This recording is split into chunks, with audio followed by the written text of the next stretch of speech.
Social media पर channel Mahalakshmi से 79वें स्वतंत्रता दिवस की आपको बहुत बहुत बहुत बहुत हार्दिक शुभकामनाएं, मंगल कामनाएं। गुड़ायतन में शिखर जी में आपके पास कुछ खास लाइन आपके पास सीधा नियापक शमन समता सागर जी से सीधी सीधी आपकी जिज्ञासाओं की बात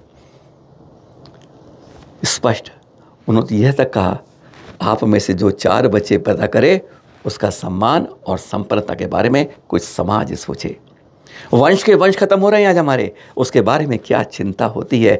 कैसे आचार्य नियापक शमन जी ने बताया, समता सागर जी ने खास बता दी, पुराने तीर्थों में चमत्कार अतिशय क्यों होते हैं, नए वालों में क्यों नहीं मिलते हैं। ऐसे कई 6 सवाल आपके पास। कहते हैं मानसून बरस रहा है, कहते हैं सवालों की बौछार भी 1 से 6। सीधा नियापक शमन समता ज़्यादा आज आपके पास इस स्वतंत्रता के दिन आपको बहुत बहुत मंगल शुभकामनाओं के साथ। ऐसा क्यों है कि एक हमारे प्राचीन सिद्ध क्षेत्र अति क्षेत्र है और एक नवीन हम निर्माण कर रहे हैं मंदिरों का। अपवाद हो सकते हैं, पर ऐसा क्यों आज भी उन सिद्ध क्षेत्र भूमियों में अतिशय भूमि में इस तरह अतिशय दिखता है। कहते हैं मोटी भाषा में चमत्कार दिखते हैं। क्या कारण है ऐसा कि जो उनमें हम भागते पीछे हैं और हम अपने नए जनरों को भूल जाते हैं। उनमें अतिशय ऐसा क्या खास होता है सिद्ध भूमि में और अतिशय भूमि में? सिद्ध क्षेत्र और अतिशय क्षेत्रों का अपने जो प्रभाव है वो तीर्थंकरों की कल्याणक भूमियों से जुड़ा होता है, भव्य आत्माओं के निर्वाण से जुड़ा होता है, या फिर किन्हीं अतिशयोक्ति संदर्भों से जुड़ा होता है, प्रभावना में। ऐसे सिद्ध क्षेत्रों का अतिशय क्षेत्रों का अपने आप में प्रभाव है, लेकिन नए नए निर्माण भी जहाँ पर हो रहे हैं जी, उन स्थानों का भी अपना प्रभाव है। शहर नए नए बनते जा रहे हैं, आवश्यकता के अनुसार मंदिर और क्षेत्र भी बन रहे हैं। उन क्षेत्रों में श्रद्धालु आते जाते हैं, पूजा पाठ करते हैं, तो धीरे धीरे वही नए क्षेत्र 100-200 वर्ष में पुराने हो जाते हैं और 100-200 वर्ष में वहाँ भी अतिशय दिखने लगता है। कोई भी कहीं पर भी कोई रचना होती है, तुरंत में उसका प्रभाव नहीं दिखता है। धीरे धीरे धीरे धीरे श्रद्धालुओं की पूजा भक्ति से उन स्थानों पर प्रभाव दिखता है। नए स्थानों का, नए क्षेत्रों का निर्माण हो और पुराने क्षेत्रों का जीर्णोद्धार करके उनकी प्रभावना भी आप सभी बढ़ाएं। हम कहते हैं नए निर्माण होने चाहिए क्योंकि आगे भी प्राचीन वैसे ही होंगे। तो ऐसा भी कहते हैं अगर हम 10 नए निर्माण करें तो एक प्राचीन का जीर्णोद्धार 7 करें। पहली बात सही है महाराज जी, पर दूसरी में हम शाह लोग भूल जाते हैं कि प्राचीन में भी उसका जीर्णोद्धार उतना ही आवश्यक है। हमारे गुरुवर आचार्य श्री ने प्राय करके 1-2 स्थानों को छोड़ करके प्राय करके उन प्राचीन क्षेत्रों को ही चुना है जो अपनी प्राचीनता लिए हुए पहले से विद्यमान थे और उन्हीं के लिए जीर्णोद्धार और नवनिर्माण के रूप में आगे बढ़ाया है। इसका मतलब ये है कि संत समाज भी इस बात का ध्यान रखती है, नयों का निर्माण हो और पुरानों का भी रख रखाव और जीर्णोद्धार प्रभाव न हो। गुरुवर, आज की तारीख में बहुत बड़ी चिंता है स्वास्थ्य में। 2011 में जब हमारी जनगणना हुई थी, सरकार के अनुसार हम 44,51,753 थे। हम तो कहते हैं हम 2 करोड़ थे, लेकिन अगर कहीं सामान्य भाषा देखें तो सरकारी गिनती को ही मान्यता होती है। अब हमारी सिर्फ अगले साल फिर गिनता आ रही है।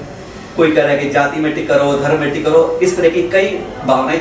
या दूसरा, हम पीछे जैन नहीं लगाते हैं, पहचान जैन के रूप में होती नहीं है।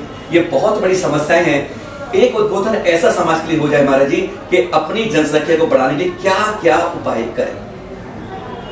ये प्रश्न बहुत महत्वपूर्ण है और सही समय पर किया गया है। मेरे मन में इस प्रश्न को सुनकर के आंतरिक उल्लास आ रहा है कि हम जैनी भाइयों को, पिछेधारी दीक्षितों को छोड़ दो, बाकी जो भी गृहस्थ हैं, जो भी इस देश के वासी हैं, जो भी तीर्थंकर भगवान महावीर स्वामी की परंपरा के अनुयायी हैं, उन सभी जैन बंधुओं को अपने नाम के साथ जैन लगाना चाहिए। क्योंकि जब भी मतगणना होगी अगर आपने जैन लिखा है तो जैन की गणना में आ जाओगे। अगर आपने अपने अपने सरनेम लिखे तो वो सरनेम जैन नहीं माना जाएगा। और यही कारण है कि सरकारी आंकड़ा आपको बहुत कम बता रहा है, लेकिन सच्चाई जमीनी धरातल पर ये सच्चाई है कि आज भी इस भारत देश में लगभग श्वेतांबर दिगंबर सभी मिलाकर के जैन समाज लगभग 2 करोड़ के आसपास है। महाराष्ट्र, कर्नाटक, राजस्थान और यूपी, उत्तर भारत, मध्य प्रदेश भरा पड़ा हुआ है। और ऐसी जैन समाज की मतगणना होनी चाहिए। बंधुओं, आपका सरनेम जो चल रहा है, आपकी उपाधि जो चल रही है, आपको जिस नाम से संबोधित किया जाता है, उसकी पहचान बनाए रखो, कोई दिक्कत नहीं। मैं ये नहीं कह रहा हूं कि पहचान मिटा दो, पहचान यथावत बना के रखो, लेकिन अपने नाम के आगे अथवा नाम के बाद में ब्रैकेट में जैन शब्द अवश्य लिखो। और अगर आप लिखेंगे तो हम गृह त्यागी गुरुओं मुनियों को भी बहुत खुशी होगी कि आपने जैनियों की जनगणना में अपना बहुत बड़ा योगदान दिया है। संख्या बल देश दुनिया में सभी जगह आका जाता है। और फिर भैया तुम खुद ही तो अपने आप में अपने परिवार की संख्या कम करते जा रहे हो। ये बंधु, ये महाशय मुझसे पूछ रहे हैं कि महाराज आगे कैसे समाज चलेगी, परिवार छोटे छोटे होते जा रहे हैं, समाज बिखर रही है, समाज का संगठन कैसे मजबूत हो। तो बंधुओं, अपने परिवार की भी संख्या बढ़ा करके रखो। तुम क्या सोचते हो कि 2 संतान, एक संतान की आगे अगर संतान आती है तो उसका पालन पोषण नहीं कर पाओगे? अरे 10-10 पीढ़ियों का इंतजाम करके रखने वाले 2-2 बच्चों के पालन करने की चिंता कर रहे हो। अरे तुम्हारे पालन करने से क्या होगा, वो अपना भाग्य लेकर के आएंगे और वो तुम्हारे को पाल करके रख देंगे। ऐसा होता है, इसलिए चिंता मत करो। और कम से कम 4 संतानें तो आज भी होनी चाहिए। महावीर भगवान ने गृहस्थ बनने का उपदेश दिया है, पहले मुनि बनने का, आरिका बनने का उपदेश दिया है, लेकिन गृहस्थ बनने में उन्होंने ये थोड़ी कहा है कि तुम इतना ही ऐसा नहीं। जो कुल परंपरा चला सके, जो धर्म की परंपरा चला सके, जो तुम्हारे समाज को आगे बढ़ा सके, ऐसा परिवार समाज में होना चाहिए।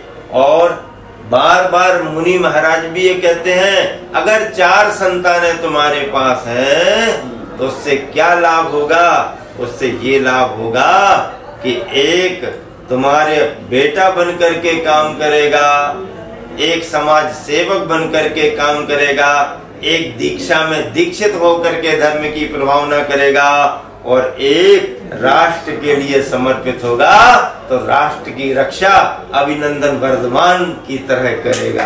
ध्यान रखना, अभिनंदन वर्धमान भी जैन ही था, जिसने अपने सिर पर श्री जी को रखा था। बाद में युद्ध के समय उस पर बड़ा संकट आया, लेकिन जिसने अपने सिर पर श्री जी को विराजमान कर लिया, उसका उन्नत भाल पूरे देश और दुनिया में रहा है। बंधुओं, इसलिए मैं बार बार कहा करता हूँ कि चिंता नहीं करना चाहिए। सरकार कोई भी योजना दे, वो सरकारी योजना तुम जानो, तुम्हारा काम जाने। तुम पुरुषार्थी हो, वैश्य समाज है, जैन व्यापारी लोग हैं, सर्विस वाले भी हैं, इसलिए आज भी अगर 4 संतानें कोई रखता है तो बल्कि समाज में उसका सम्मान होना चाहिए, सम्मान होना चाहिए। 2 संतान पर आ गए, 1 संतान पर आ गए, कहीं कुछ हो गया, वंश खत्म हो जाएगा, तुम्हारा नामो निशान मिट जाएगा। इसलिए समाज भी सुरक्षित रहे, धर्म सुरक्षित रहे, इससे कम से कम 4 संतानें तो एक गृहस्थ परिवार को रखना है, चाहे वो बेटा हो और चाहे बेटी। बेटा बेटी में कोई भेदभाव नहीं करना, योग्यता सभी के लिए आगे बढ़ाती है। महाराज जी, आपने ये कह दिया हम 4 पैदा करें सरकार। आज तो हम 2 हमारे हम 2 हमारे 1 हो गया है महाराज जी। सरकार के अनुसार गिनती हमारी 1.31 है, यानी 2 जने 1.3 को पैदा करते हैं। इस तरह अगर गिनती कम होती गई तो हम 50-100 साल के बाद कहते हैं चलेगा 18, अभी 451 साल चलना है, वैसे तो चलना है, लेकिन चलने में क्या रगड़ के खाएंगे। दूसरी बात, आज लव जिहाद जैसी बीमारियां हमारे घर घर में पहुंच रही है महाराज जी, बहुत ज्यादा। दूसरा, बच्चे को पढ़ाना और फिर विदेश भेज देना, इस तरह के हमारे वंश के वंश खत्म हो रहे हैं, इसके लिए क्या करा जाए कि हम बेटियां हमारी, कहते हैं छोरा छोरी दोनों गायब हो रहे हैं, उनको कैसे रोक पाए? देखो बच्चों की पढ़ाई लिखाई करके या पढ़ाई लिखाई के लिए विदेशों में भेजना और बच्चे विदेशी होकर के वहीं रह जाएं, तुम्हारा पूरा वंश समाप्त हो जाएगा, कुछ तुम्हारे पास नहीं रहेगा। और दूसरी बात है, अगर आपने अपने बच्चों को नहीं संभाला तो तुम्हारा बालक अजैन की लड़की लेकर के तुम्हारे घर में आ रहा है और तुम्हारी घर की जैन लड़की अजैन लड़के के साथ समाज छोड़ करके जा रही है। इससे समाज में बहुत बड़ी विसंगति आ रही है। आप सबको इन बातों पर ध्यान रखना चाहिए और बच्चों को संस्कारित करना चाहिए। आजकल हमारे पास में जो भी बच्चे आते हैं, युवा आते हैं, उनको नमोकार मंत्र देने के साथ साथ सबसे पहले यही संदेशा देते हैं और यही संस्कार देते हैं कि जन्म तुम्हारा जिस कुल में हुआ है, मरण भी तुम्हारा उसी कुल में होना चाहिए। महाराज जी, असल में बहुत एक तकलीफ में बात आ रही है, तीर्थों की सुरक्षा। तीर्थ के अंदर चल तीर्थ भी और अचल तीर्थ भी।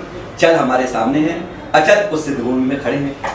आज की तारीख में अपने अंदर भी आपस में भाई भाई लड़ रहे हैं या बाहर से हो रहे हैं, अतिक्रमण हो रहे हैं, विकास के लिए हो रहे हैं। जगह जगह तीर्थ तोड़े जा रहे हैं, जिनाले तोड़े जा रहे हैं, बदले जा रहे हैं। कपड़ा पहनाओ, सिंदूर लगाओ, पलट गए।